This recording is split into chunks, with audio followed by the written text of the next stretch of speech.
Hi, Sai Karate Illuminati, this is Noah, and today we're going to talk about ladder training with Kata, or pyramid training with Kata. Interchangeable terms in this particular case. The idea behind ladder or pyramid Kata practice is that you are essentially starting from the beginning every additional move that you go in the Kata. So you would do the first move, then restart. Then the first and second move, then restart. And so on through the Kata. Effectively, what this is doing is giving you a lot of repetitions of the beginning of the Kata, and then progressively fewer steps as you go.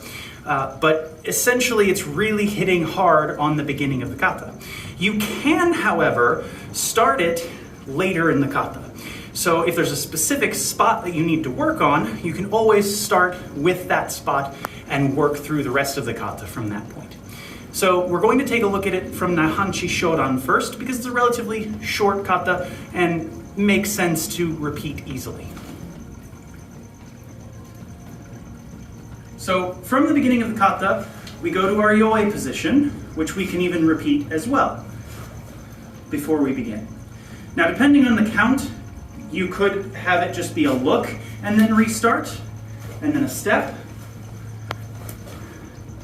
and then the step out, depending on how your Kata is counted or how you choose to count.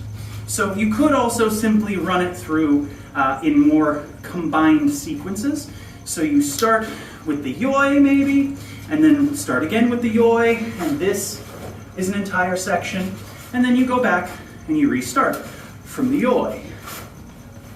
And then you restart again.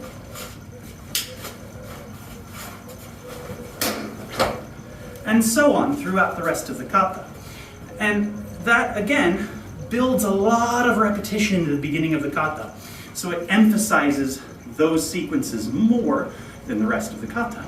Now, it's also quite a workout as you build up through the Kata. And it can make even a short Kata take a relatively long time to practice. As I mentioned, though, you can pick a sequence later in the Kata that you need to hit on more often. So if we were using Naihanchi still, for example, we might run the Kata normally up to a certain point and then repeat from that point. And so on from there.